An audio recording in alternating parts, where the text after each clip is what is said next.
محمد صاحب اور قرآن کا چرچا مکہ سے باہر حجاز کے دوسرے مقامات میں بھی ہونے لگا اور حج کا موسم آیا تو قریش مکہ کو اس کی فکر ہوئی کہ اب اطراف عرب سے حجاج آئیں گے اور محمد صاحب کا یہ کلام سنیں گے تو فرفتہ ہو جائیں گے، عاشق ہو جائیں گے، اور غالب خیال یہ ہے کہ مسلمان ہو جائیں گے۔ اس پر روک لگانے کی تدبیر اور آئیڈیا سوچنے کے لیے قریش نے ایک اجلاس منعقد کیا۔ اس اجلاس میں عرب کے بڑے بڑے سردار موجود تھے۔ ان میں ولید بن مغیرہ عمر میں سب سے بڑے اور عقل میں ممتاز سمجھے جاتے تھے۔ سب نے ولید بن مغیرہ کو اپنی یہ مشکل بیان کی کہ اب اطراف ملک سے لوگ آئیں گے اور ہم سے محمد صاحب کے متعلق پوچھیں گے تو ہم کیا کہیں؟ ہمیں آپ ایسی کوئی بات بتلائے کہ ہم سب وہ بات کہہ دیں، ایسا نہ ہو کہ خود ہمارے بیانات میں اختلاف ہو جائے۔ ولید بن مغیرہ نے کہا کہ تم ہی کہو کہ کیا کہنا چاہیے۔ لوگوں نے کہا کہ ہمارا خیال یہ ہے کہ ہم سب یوں کہیں کہ محمد صاحب مجنون ہے، پاگل ہے، اور ان کا کلام بھی مجنونانہ بڑبڑ ہے۔ ولید بن مغیرہ نے کہا کہ تم ایسا ہرگز مت کہنا، کیونکہ آنے والے لوگ جب ان کے پاس جائیں گے اور ان سے ملاقات اور بات چیت کریں گے اور ان کو فصیح و بلیغ اور عقل مند انسان پائیں گے تو انہیں یقین ہو جائے گا کہ تم نے جھوٹ بولا ہے۔ پھر کچھ لوگوں نے کہا کہ اچھا ہم ان کو یوں کہے کہ وہ شاعر ہے۔ ولید نے اس سے بھی منع کیا اور کہا کہ جب لوگ ان کا کلام سنیں گے اور لوگ تو شعر و شاعری کے ماہر ہے تو انہیں پتہ چل جائے گا کہ یہ شاعر نہیں اور نہ آپ شاعر ہے۔ نتیجہ یہ ہوگا کہ یہ سب لوگ تمہیں جھوٹا سمجھیں گے۔ پھر کچھ لوگوں نے کہا کہ تو پھر ہم ان کو کاہن قرار دے جو شیاطین اور جنات سے سن کر غیب کی خبریں دیا کرتے ہیں۔ ولید نے کہا یہ بھی غلط ہے، کیونکہ جب لوگ ان کا کلام سنیں گے تو پتہ چل جائے گا کہ یہ کلام کسی کاہن کا نہیں ہے، وہ پھر بھی تمہیں جھوٹا سمجھیں گے۔ اس کے بعد ولید بن مغیرہ نے اسلام کا دشمن ہونے کے باوجود قرآن کے بارے میں اپنے تأثرات ان الفاظ میں بیان کیے۔ خدا کی قسم، تم میں کوئی آدمی شعر و شاعری اور عرب کے اشعار سے میرے جتنا کوئی واقف نہیں۔ خدا کی قسم، اس کلام میں خاص حلاوت ہے، میٹھاس ہے اور ایک خاص رونق ہے جو میں نے کسی شاعر یا فصیح و بلیغ کے کلام میں نہیں پائی۔ پھر ان کی قوم نے دریافت کیا کہ آپ ہی بتلائیے کہ پھر ہم کیا کریں اور محمد صاحب کے بارے میں لوگوں سے کیا کہے۔ ولید نے کہا میں غور کرنے کے بعد کچھ جواب دوں گا۔ پھر بہت سوچنے کے بعد کہا کہ اگر کچھ کہنا ہی ہے تو تم ان کو ساحر کہو، جادوگر کہو کہ اپنے جادو سے باپ بیٹے اور میاں بیوی میں تفریقہ ڈال دیتے ہیں۔ قوم اس پر مطمئن اور متفق ہو گئی اور سب سے یہی کہنا شروع کیا، مگر خدا کا چراغ کہیں پھوکوں سے بجھنے والا تھا۔ اطراف عرب کے لوگ آئے، قرآن سنا اور بہت سے لوگ مسلمان ہو گئے اور اطراف عرب میں اسلام پھیلنا شروع ہو گیا۔ اسی طرح ایک قریشی سردار نضر بن حارث نے ایک مرتبہ اپنی قوم کو خطاب کر کے کہا، اے قوم قریش، آج تم ایک مصیبت میں گرفتار ہو کہ اس سے پہلے کبھی ایسی مصیبت سے سابقہ نہیں پڑا تھا کہ محمد صاحب تمہاری قوم کے ایک نوجوان تھے اور تم سب ان کے اخلاق و عادات کے گرویدہ اور اپنی قوم میں ان کو سب سے زیادہ سچا اور سب سے زیادہ امانت دار جانتے اور کہتے تھے۔ اب جب کہ ان کے سر میں سفید بال آنے لگے اور انہوں نے ایک بے مثال کلام اللہ کی طرف سے پیش کیا تو تم ان کو جادوگر کہنے لگے۔ خدا کی قسم، وہ جادوگر نہیں۔ ہم نے جادوگروں کو دیکھا اور برتا ہے، ان کے کلام سنے ہیں اور طریقوں کو سمجھا ہے، وہ بالکل اس سے مختلف ہے۔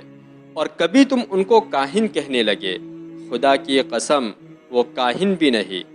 ہم نے بہت سے کاہنوں کو دیکھا ہے اور ان کے کلام بھی سنے ہیں، ان کو ان کے کلام سے کوئی مناسبت نہیں۔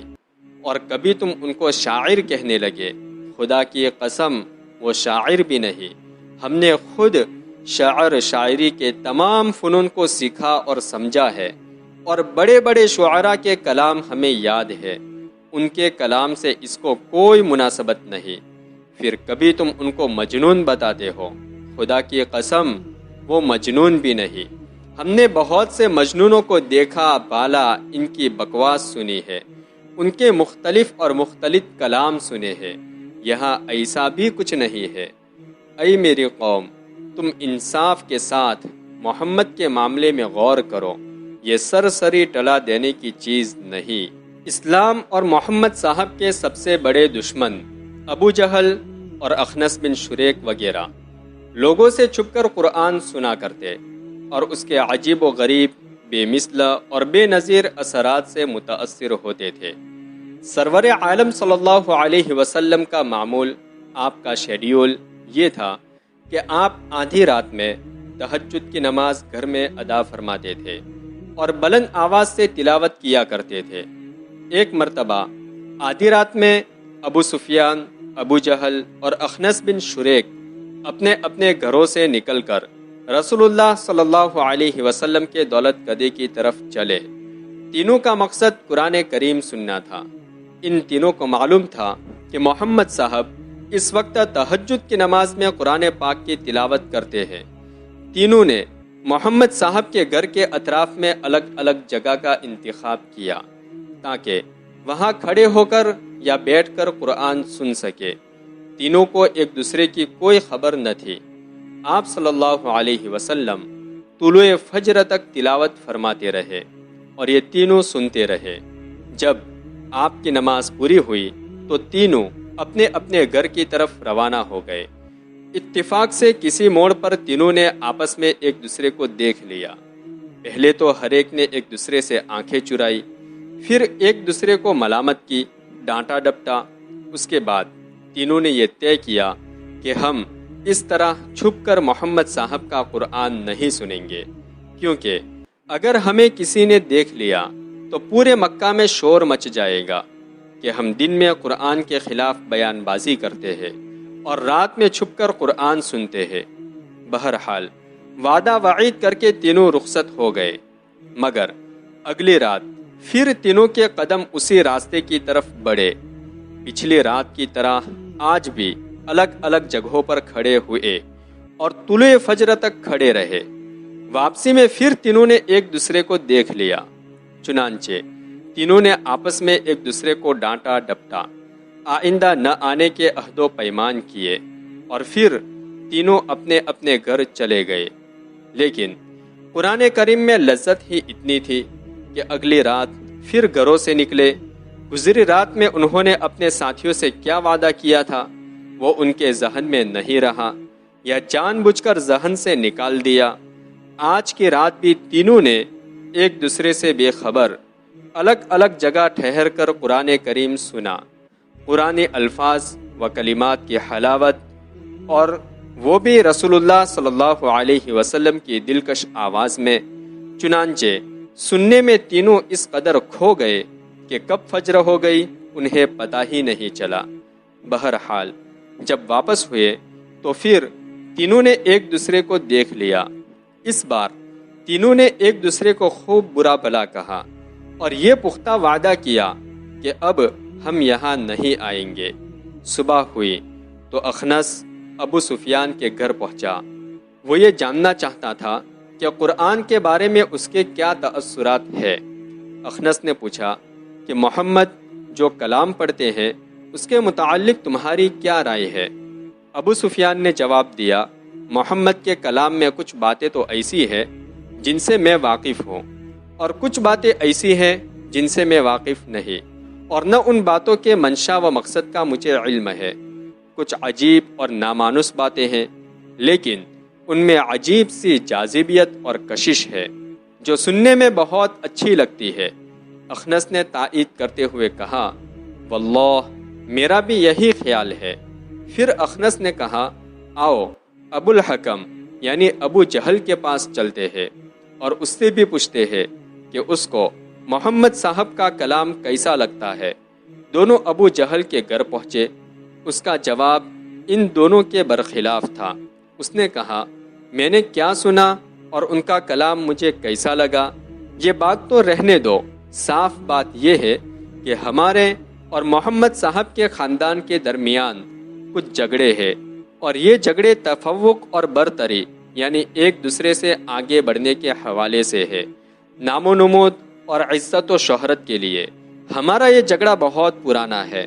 ویسے تو حجابت یعنی کعبۃ اللہ کے پردے کی ذمہ داری، اور سقایا یعنی حاجیوں کو پانی پلانے کی ذمہ داری، اور علم برداری یعنی جنگ میں جھنڈا اٹھانے کی ذمہ داری، اور دار الندوہ کی ذمہ داری یعنی پارلیمنٹ میں فیصلے دینے کی ذمہ داری ہمارے پاس ہے۔ ان کے پاس حاجیوں کی مہمان نوازی اور خدمت ہے، سو وہ ہم بھی کرتے ہیں۔ سخاوت اور فیاضی میں بھی ہم ان سے کم نہیں ہے۔ لیکن اچانک ان کے خاندان میں سے ایک شخص کہتا ہے کہ میں نبی اور رسول ہوں، مجھ پر آسمان سے وحی اترتی ہے۔ اب یہ شرف ایسا ہے جس میں ہم ان کا مقابلہ کرنے سے عاجز ہے، اس لیے ہم محمد صاحب پر کبھی بھی ایمان نہیں لا سکتے اور نہ ان کی تصدیق و تائید کر سکتے ہیں، اگرچہ وہ کتنے ہی سچے ہو اور اگرچہ دنیا ادھر سے ادھر ہو جائے۔ ابو سفیان اور اخنس یہ سن کر کھڑے ہو گئے اور ابو جہل کو اس کے حال پر چھوڑ کر چلے گئے۔ بہرحال مکہ کے سرداروں کا ایک طرف تو دین اسلام، پیغمبر اسلام اور کتاب ہدایت یعنی قرآن کریم سے نفرت کا یہ حال کہ اس کا نام لینا اور سننا تک گوارا نہیں، اور دوسری طرف چھپ چھپ کر قرآن کریم سننے کی کوشش۔ کچھ تو ہے جس کی پردہ داری ہے۔ اگر قرآن انسانی کلام تھا تو بہت سارے موجود تھے، ایک سے ایک ماہر خطیب اور زباندہ۔ جس قوم میں صحبان بن وائل جیسے خطیب موجود ہو جو بغیر رکے اور ٹھہرے گھنٹوں بول سکتے ہو، ان کے لیے انسانی کلام کوئی عجوبہ نہیں تھا کہ چھپ چھپ کر سنا جاتا۔ ان کے کان شاعری سے بھی آشنا تھے۔ جس قوم میں امرؤ القیس، طرفہ بن عبد، زہیر بن ابی سلمہ، لبید بن ربیعہ، عمرو ابن کلثوم، عنترہ بن شداد، حارث بن حلزہ اور نابغہ الزبیانی جیسے نامور شعراء موجود ہو، ان کے لیے کسی اور کی بھی شاعری میں اتنی دلچسپی نہیں ہو سکتی۔ سحر، جادو اور کہانت کے مکالمات بھی ان کے لیے انوکھے نہیں تھے۔ پھر کیا دلکشی تھی اس کلام میں جس کو اللہ اپنے محبوب بندے اور رسول پر نازل کر رہا تھا۔ دن میں اس کلام کی تردید، مذمت اور مخالفت، اور رات کی تاریکیوں میں سننے کا اشتیاق، خواہش اور کوشش۔ خلاصہ کلام یہ ہے کہ قرآن کے اس دعوے اور چیلنج پر صرف یہی نہیں کہ پورے عرب نے ہار مان لی اور سکوت کیا، خاموش ہو گئے، بلکہ قرآن کے لاجواب اور بے نظیر ہونے کا اور اپنی بے بسی کا کھلے طور پر اقرار بھی کیا ہے۔ اگر یہ کسی انسان کا کلام ہوتا تو اس کی کوئی وجہ نہ تھی کہ سارا عرب بلکہ ساری دنیا قرآن کا مثل لانے سے عاجز ہو جاتی۔ قرآن اور پیغمبر قرآن کے مقابلے میں جان و مال، اولاد و آبرو سب کچھ قربان کرنے کے لیے تو وہ تیار ہو گئے، مگر اس کے لیے کوئی آگے نہ بڑھا کہ قرآن کے چیلنج کو قبول کر کے 2 لائنیں اس کے مقابلے میں پیش کر دے۔ اس کی وجہ یہ تھی کہ عرب اپنے جاہلانہ اعمال و افعال کے باوجود انصاف پسند تھے، جھوٹ تو کبھی نہیں بولتے تھے۔ جب انہوں نے قرآن سن کر یہ سمجھ لیا کہ جب در حقیقت اس کلام کا مثل ہم نہیں لا سکتے، تو محض دھاندلی اور کٹ حجتی کے طور پر کوئی کلام پیش کرنا اپنے لیے عار سمجھا، کیونکہ وہ یہ بھی جانتے تھے کہ ہم نے کوئی چیز پیش بھی کر دی تو پورے عرب کے فصحاء اور بلغاء اس امتحانی مقابلے میں ہمیں فیل کر دیں گے اور خامخواہ رسوائی ہوگی۔ اس لیے پوری قوم نے خاموشی اختیار کی، اور جو زیادہ انصاف پسند تھے انہوں نے صاف طور پر اقرار و تسلیم بھی کیا۔ چنانچہ عرب کے سردار اسعد ابن زرارہ نے محمد صاحب کے چچا حضرت عباس رضی اللہ تعالی عنہ کے سامنے اقرار کیا کہ ہم نے خواہ مخواہ محمد صاحب کی مخالفت کر کے اپنے رشتے ناطے توڑے اور خراب کیے، میں یقین کے ساتھ کہتا ہوں کہ وہ بلا شبہ اللہ کے رسول ہے، ہرگز جھوٹے نہیں، اور جو کلام وہ لائے ہیں ہرگز کسی انسان کا کلام نہیں۔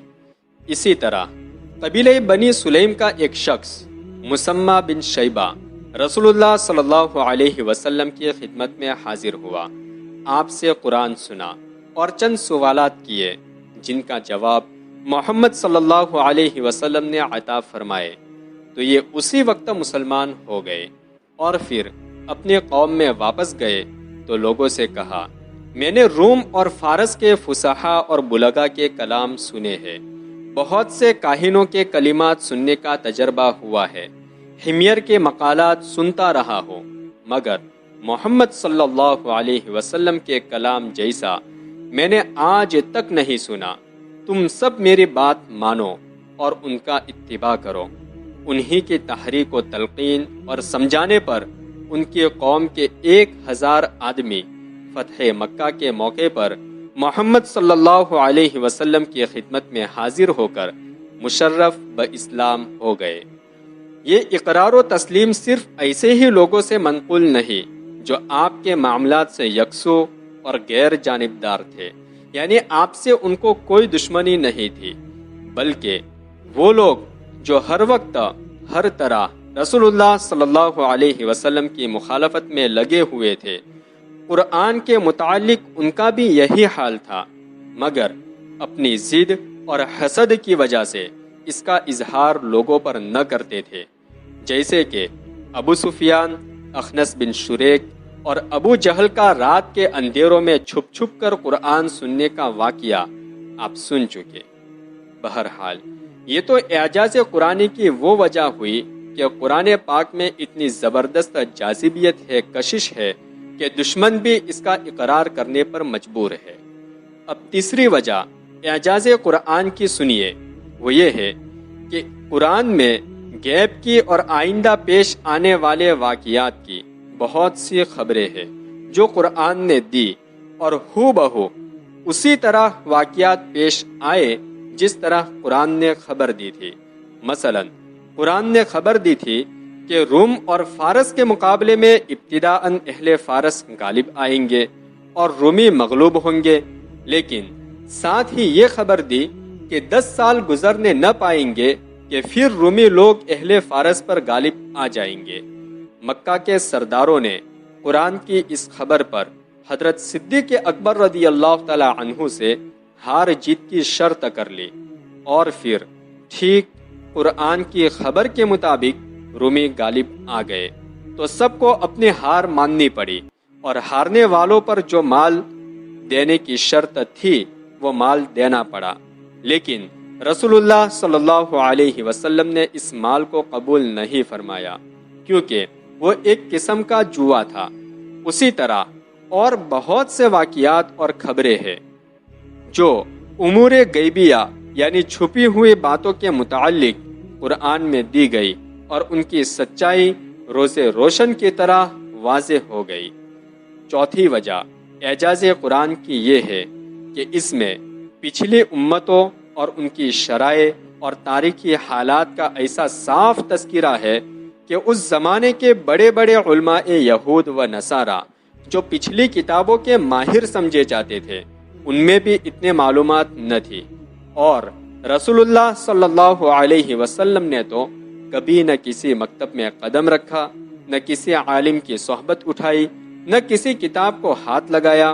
پھر یہ ابتدائی دنیا سے آپ کے زمانے تک تمام اقوام عالم کے تاریخی حالات اور نہایت صحیح اور سچے اور ان کی شریعتوں کی تفصیلات کا بیان ظاہر ہے کہ یہ سوائے اس کے نہیں ہو سکتا کہ یہ کلام اللہ تعالیٰ ہی کا ہو اور اللہ تعالیٰ نے ہی آپ کو یہ خبر دی ہو۔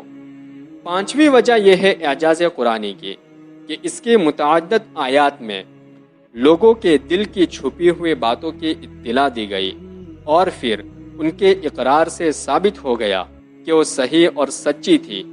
یہ کام بھی عالم الغیب والشہادہ ہی یعنی اللہ تعالیٰ ہی کر سکتے ہیں، کسی انسان سے عادتاً ممکن نہیں۔ مثلاً ارشاد قرآنی ہے یقولون فی انفسہم لولا یعذبنا اللہ بما نقول، وہ لوگ اپنے دلوں میں کہتے ہیں ہمارے انکار کی وجہ سے اللہ تعالیٰ ہمیں عذاب کیوں نہیں دیتے۔ یہ بات ایسی ہے جس کو انہوں نے کسی سے ظاہر نہیں کی، قرآن کریم نے ہی اس کو ظاہر کیا ہے۔ یعنی ان کے دل میں یہ چھپی ہوئی بات کسی کو پتہ نہیں تھی، قرآن نے ہی اس کو ظاہر کیا، اور یہ تبھی ہو سکتا ہے جبکہ قرآن اللہ کی کتاب ہو، کیونکہ اللہ تعالیٰ ہی دلوں کے بھید کو جاننے والے ہیں۔ چھٹی وجہ اعجاز قرآن کی وہ آیات ہے جن میں قرآن نے کسی قوم یا فرد کے متعلق یہ پیشن گوئی کی کہ وہ فلاں کام نہ کر سکیں گے، اور پھر وہ لوگ باوجود ظاہری قدرت کے اس کام کو نہ کر سکے۔ جیسے یہود کے متعلق قرآن نے یہ اعلان کیا کہ اگر وہ حقیقت میں اپنے آپ کو اللہ کے دوست اور ولی سمجھتے ہیں تو انہیں اللہ کے پاس جانے سے محبت ہونی چاہیے، لہذا وہ ذرا موت کی تمنا کر کے دکھائے۔ اور پھر قرآن نے ارشاد فرمایا وَلَن يَتَمَنَّوْهُ، وہ ہرگز موت کی تمنا نہ کر سکیں گے۔ قرآن نے پہلے یوں کہا کہ وہ موت کی تمنا کر کے دکھلاوے، اور پھر ساتھ ہی قرآن نے یہ بھی کہہ دیا کہ وہ ہرگز موت کی تمنا نہیں کر سکیں گے۔ اب موت کی تمنا کرنا کسی کے لیے مشکل نہ تھا، خصوصاً ان لوگوں کے لیے جو قرآن کو جھٹلاتے تھے۔ قرآن کے ارشاد کی وجہ سے ان کے دلوں میں موت کی تمنا کرنے سے خوف اور ہراس پیدا ہو گیا ہو، ایسا بالکل نہیں تھا، بلکہ یہ بات ان کے دلوں میں پہلے سے تھی کہ موت کی تمنا کرنا ان کے لیے بہت مشکل تھا، کیونکہ اللہ سے محبت نام کی کوئی چیز ہی ان کو نہیں تھی۔ بہرحال یہود کے لیے تو مسلمانوں کو شکست دینے کا یہ موقع بڑا غنیمت تھا کہ فوراً تمنا موت کا ہر مجلس اور ہر محفل میں اعلان کرتے، مگر یہود ہو یا مشرکین زبان سے کتنا ہی قرآن کو جھٹلائے، ان کے دل جانتے تھے کہ قرآن سچا ہے، اس کی کوئی بات غلط نہیں ہو سکتی۔ اگر موت کی تمنا ہم اس وقت کریں گے تو فوراً مر جائیں گے۔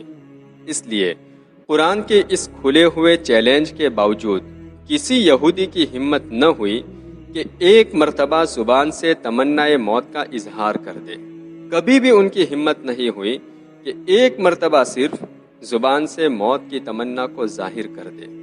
قرآن نے ان کے بارے میں جو بات کہی کہ یہ لوگ کبھی بھی موت کی تمنا نہیں کر سکتے، یہ بات بالکل سچی سچ ثابت ہوئی۔ یہ قرآن کریم کی اللہ کی جانب سے ہونے کی ایک بہت ہی بڑی نشانی ہے۔ ساتویں وجہ اعجاز قرآن کی وہ خاص کیفیت ہے جو قرآن کے سننے سے ہر خاص و عام اور مومن و کافر پر طاری ہوتی ہے۔ جیسے حضرت جبیر بن مطعم رضی اللہ تعالی عنہ کو اسلام لانے سے پہلے پیش آیا کہ اتفاقاً انہوں نے رسول اللہ صلی اللہ علیہ وسلم کو مغرب کی نماز میں سورہ طور پڑھتے ہوئے سنا۔ جب آپ آخری آیات پر پہنچے ام خلق السماوات والارض بل لا یوقنون ام عندهم خزائن ربک ام هم المسیطرون، جبیر فرماتے ہیں کہ میرے دل میں ایک عجیب سی کیفیت اور سرور پیدا ہونے لگا، ان آیات کو سن کر ایک خوشی پیدا ہونے لگی، اور یہ سب سے پہلا دن تھا کہ اسلام نے میرے دل میں اثر کیا۔ یہ تو ایک واقعہ مثال کے طور پر بیان کیا گیا، باقی ایسے تو ہزاروں واقعات ہیں کہ قرآن کو سننے کی وجہ سے دل پر ایک خاص اثر پیدا ہوا، اور ہم سب کا بھی مشاہدہ ہے، تجربہ ہے کہ قرآن کو سنتے ہیں تو کتنا دل و دماغ کو چین و سکون ملتا ہے۔ بہت سارے غیر مسلم بھی ایسے ہیں جو صرف دل و دماغ کے چین و سکون کے واسطے پابندی کے ساتھ قرآن سنتے ہیں۔ یہ قرآن کے اللہ کی جانب سے ہونے کی بہت ہی بڑی نشانی ہے۔ آٹھویں وجہ اعجاز قرآن کی یہ ہے کہ قرآن کو بار بار پڑھنے اور سننے سے کوئی اکتاتا نہیں، بلکہ جتنا زیادہ پڑھا جاتا ہے قرآن کے پڑھنے کا شوق اور بڑھتا ہے۔ دنیا کی کوئی بہتر سے بہتر اور مرغوب کتاب لے لیجئے، اس کو 2-4 مرتبہ پڑھا جائے تو انسان کی طبیعت اکتا جاتی ہے، پھر نہ پڑھنے کو جی چاہتا ہے نہ سننے کو۔ یہ صرف قرآن کا خاصہ ہے کہ جتنا کوئی اس کو زیادہ پڑھتا ہے اتنا ہی اس کو شوق و رغبت بڑھتا جاتا ہے۔ یہ بھی قرآن کے کلام الہی ہونے کا ہی اثر ہے۔ 9ویں وجہ اعجاز قرآنی کی یہ ہے کہ قرآن نے اعلان کیا ہے کہ اس کی حفاظت کا ذمہ خود اللہ تعالیٰ نے لیا ہے۔ وہ قیامت تک بغیر کسی ادنا تغیر و تبدیلی اور چینجنگ کے باقی رہے گا۔ اللہ تعالیٰ نے اپنے اس وعدے کو اس طرح پورا فرمایا کہ جب سے قرآن کریم نازل ہوا ہے آج 1442 سال ہونے کو آ رہے ہیں۔ ہر قرن، ہر زمانے میں لاکھوں انسان ایسے رہے ہیں اور رہیں گے جن کے سینوں میں پورا قرآن اس طرح محفوظ رہا کہ ایک زیر و زبر کی غلطی کا امکان نہیں۔ ہر زمانے میں مرد، عورت، بچے، بوڑھے اس کے حافظ ملتے ہیں۔ بڑے سے بڑا عالم اگر کہیں قرآن پاک میں ایک زیر و زبر کی غلطی کر جائے تو ذرا ذرا سے بچے وہی غلطی پکڑ لیں گے۔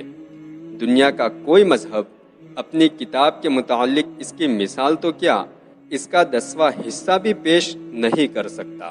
یہ تو ساری تفصیلات ہوئی اعجاز قرآنی کی کہ قرآن کے سامنے ساری دنیا بے بس ہے، کیونکہ قرآن اللہ کا کلام ہے اور اللہ نے انسانوں کو چیلنج کیا کہ اگر تم قرآن کو اللہ کے علاوہ کسی اور کی جانب سے سمجھتے ہو تو اس قرآن کی ایک سورت کی کاپی بنا کر کے لے کے آ جاؤ، یہ تمہارے بس میں ہے ہی نہیں۔ تو اب آگے اللہ تعالیٰ کیا ارشاد فرماتے ہیں؟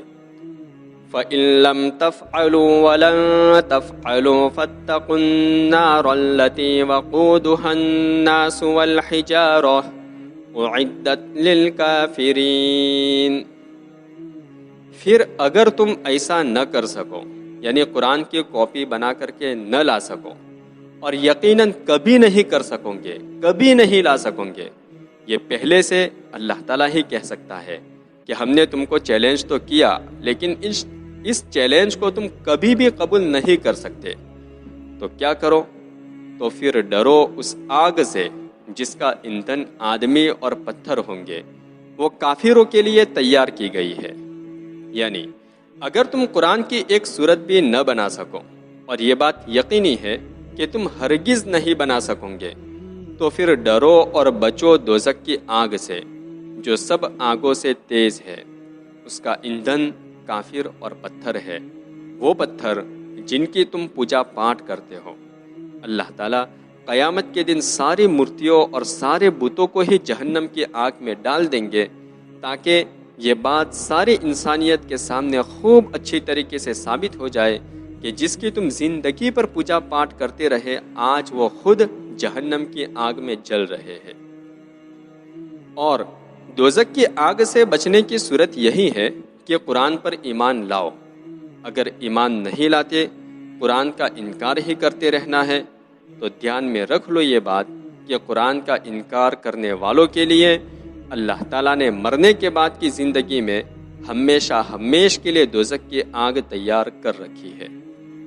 بہرحال اللہ تعالیٰ سے دعا کرے کہ اللہ تعالیٰ ہم سب کو قرآن کریم کے جامع معنی علوم اور اس کی حکمتیں صحیح معنوں میں سمجھنے کے لیے محنت کرنے کی توفیق عطا فرمائے۔ اور آپ تمام حضرات سے خصوصی درخواست ہے کہ اس پروگرام کے لنک کو مسلم اور غیر مسلم اپنے تمام بھائیوں تک خصوصی طور پر پہنچانے کی کوشش کریں۔ اور آج کا سبق آپ کے سمجھ میں آیا یا نہیں آیا کمنٹ باکس میں ہمیں ضرور بتائیں۔ اور اگر آپ کے ذہن میں کوئی سوال پیدا ہو رہا ہے تو اپنا سوال کمنٹ باکس میں ضرور بھیجیے، انشاءاللہ تسلی بخش جواب دینے کی کوشش کی جائے گی۔ اب انشاءاللہ اپنی ملاقات ہوگی اگلے سبق میں، تب تک کے لیے خدا نگہدار، خدا حافظ، السلام علیکم ورحمۃ اللہ وبرکاتہ۔